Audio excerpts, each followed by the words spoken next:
సాయంత్రం regional ring రోడ్డుపై CM Revanth Reddy సమీక్ష. నేషనల్ హైవే ప్రాజెక్టు అధికారులతో రివ్యూ.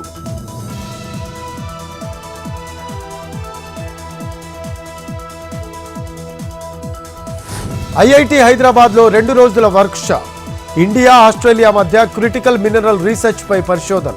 క్యాంపస్కు చేరుకున్న deputy CM Bhatti Vikramarka, IIT Hyderabad Singareni మధ్య ఖనిజ పరిశోధన ఉత్పత్తులపై ఒప్పందం.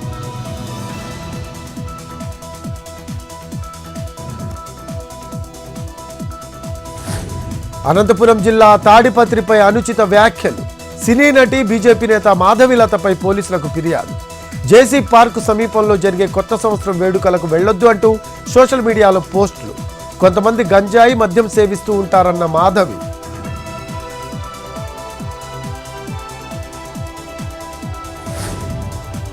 కర్ణాటకలో పర్యటిస్తున్న ఏపీ కేబినెట్ సబ్ కమిటీ.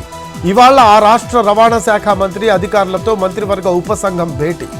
మహిళలకు ఉచిత బస్సు ప్రయాణంపై విధి విధానాలు, సాధ్యాలపై చర్చ.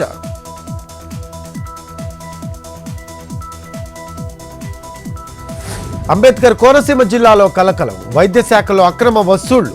డిఎంహెచ్ఓ కార్యాలయ సిబ్బంది సస్పెండ్. సోషల్ మీడియాలో వైరల్ అయిన వీడియోలు.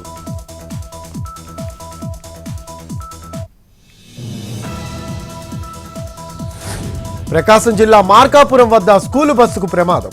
రివర్స్ చేస్తూ 2 బైక్లను ఢీకొట్టిన డ్రైవర్. 2 తీవ్ర గాయాలు, ఆసుపత్రికి తరలింపు.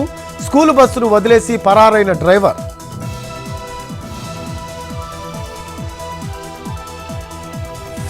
కామారెడ్డి జిల్లా టేక్రియాల్ బైపాస్ రోడ్డు వద్ద కంటైనర్ దగ్ధం. హైదరాబాద్ నుంచి ఢిల్లీకి పాత ఎలక్ట్రానిక్స్ గూడ్స్తో వెళ్తున్న వాహనం. ఘటనా స్థలానికి చేరుకొని మంటలు ఆర్పేసిన ఫైర్ సిబ్బంది. కేసు నమోదు చేసి దర్యాప్తు చేస్తున్న దేవునిపల్లి పోలీసులు.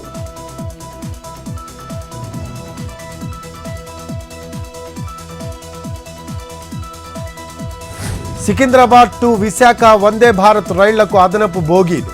ఈ రోజు వాల్తేరు డివిజన్ అధికారులు ట్రయల్ రన్ నిర్వహించే అవకాశం. మరో 4 బోగీలు చేర్చే ఛాన్స్.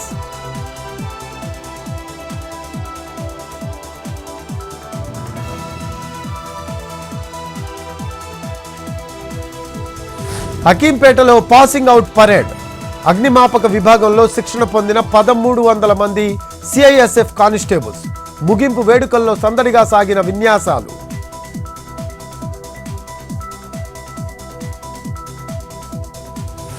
ఈ నెల 10 నుంచి 19 వరకు శ్రీవారి ఆలయంలో వైకుంఠ ద్వార దర్శనం.